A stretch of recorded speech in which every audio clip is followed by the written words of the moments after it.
राधे राधे दोस्तों। आज मैं आप लोगों के साथ शेयर कर रही हूँ करवा चौथ की कहानी। बहुत ही प्राचीन कहानी है ये।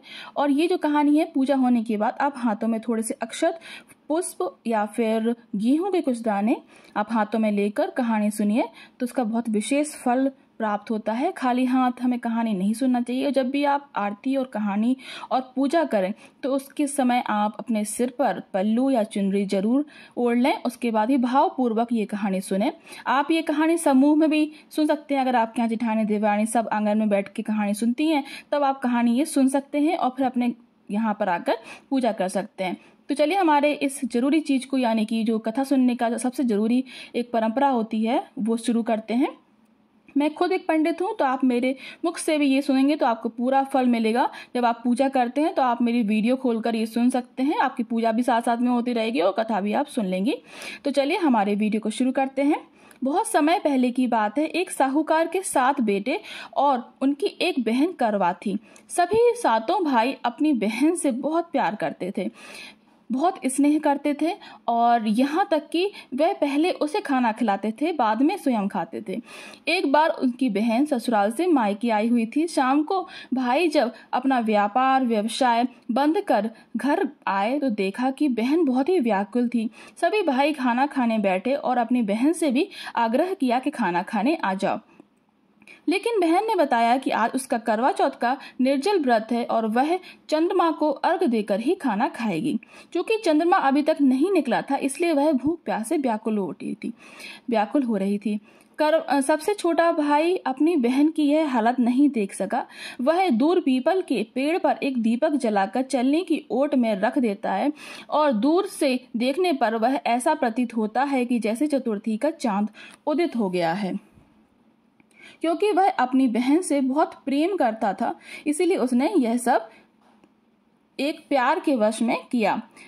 इसके बाद भाई अपनी बहन को बताते हैं कि चांद निकल आया है, तुम उसे अर्घ देकर आ जाओ और भोजन करने बैठ जाओ।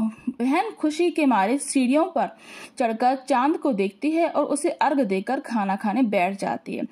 वह पहला टुकड़ा मुंह में डालती है तो उसे छींक आ जाती है। दूसरा टुकड़ा मुंह में डालने जाती है तो बाल निकल आता है। जैसे ही तीसरा टुकड़ा मुंह में डालने की कोशिश करती है तो उसके पति की मृत्यु का समाचार उसे मिलता है और वह बौखला उठती है।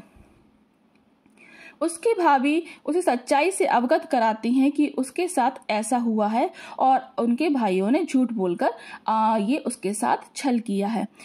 करवा चौथ का व्रत गलत तरीके से टूटने के कारण देवता और माता उससे रुष्ट हो गई हैं, नाराज हो गई हैं, इसीलिए उन्होंने ऐसा किया। सच्चाई जानने के बाद वह निश्चय करती है कि जब तक वह अपने पति का अंतिम संस्कार नहीं होने देगी, जब तक वह सतीत्व से उन्हें पुनर्जीवित जीवनदान दिलाकर रहेगी और जीवनदान दिलाएगी। वह पूरे 1 साल तक अपने पति के शव के पास बैठी रहती है, उसकी देखभाल करती है, उसके ऊपर उगने वाली सुई नुमा घास को वह एकत्रित करती रहती है। 1 साल बाद फिर करवा चौथ का दिन आता है। उसकी सभी भाभियां करवा चौथ का व्रत रखती हैं।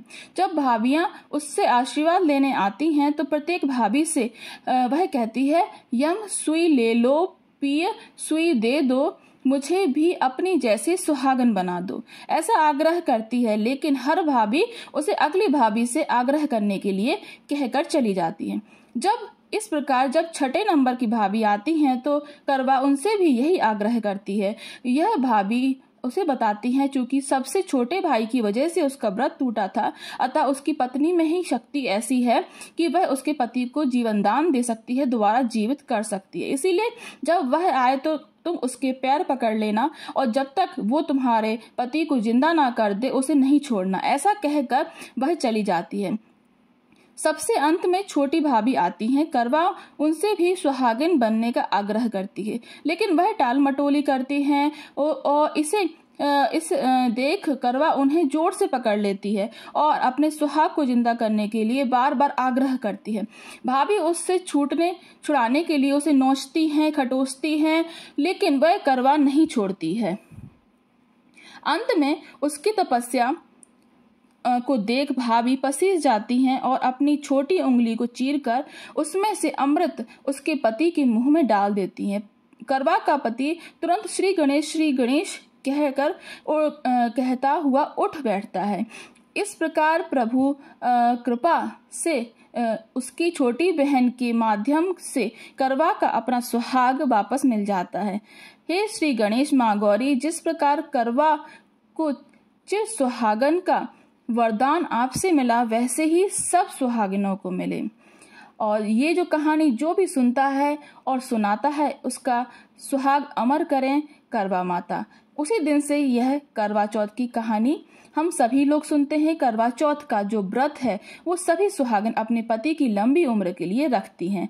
इस व्रत को निर्जला रखना चाहिए। सुबह संकल्प लेकर आपको पूरे दिन के लिए भूखा प्यासा रहकर अपनी सुहाग के लिए विनती करते हुए, कीर्तन करते हुए, भजन करते हुए दिन भर निकालना चाहिए। फिर शाम के समय जब चांद निकल आता है और आप उससे पहले जब पूरी पूजा श्री गणेश भगवान की और करवा माता की कर लेती हैं, कथा सुन लेती हैं, फिर जब चांद निकल आता है उसके बाद आपको चांद को अर्घ देकर उनकी पूजा कर चांद को सफेद सफेद चीजें अर्पित करने के बाद उनसे प्रणाम कर उसी छलनी से चांद के दर्शन करेंगे और फिर उसी छलनी से अपने पति के दर्शन करेंगे। इस दिन अपने पति की चरण जरूर छुए, उनसे भी कहिए वो आपको आशीर्वाद दें सदा सुहागन होने का, और आप उनको भी टीका लगाएं, रक्षा सूत्र बांधें, वो भी आपको रक्षा सूत्र बांधें, उनको कुछ मीठा खिलाएं, पानी पिलाएं और उनसे आशीर्वाद लें। तो चलिए आज का जो ये कहानी है मैं यहीं समाप्त करती हूँ। और जब आप हाथ में जो भी आप अक्षत फूल लिए हैं, गेहूं लिए हैं, वो माता के चरणों में छोड़ देंगे। कुछ गेहूं के दाने हम कलश में डाल देंगे। तो चलिए आज का ये वीडियो मैं यहीं समाप्त करती हूँ। अगर आपको थोड़ा सा भी अच्छा लगा हो तो प्लीज लाइक जरूर कीजिए, शेयर कीजिए ज़्यादा से ज़्यादा लोगों को, और न्यू है तो सब्सक्राइब कर लीजिए। आपका बहुत बहुत धन्यवाद।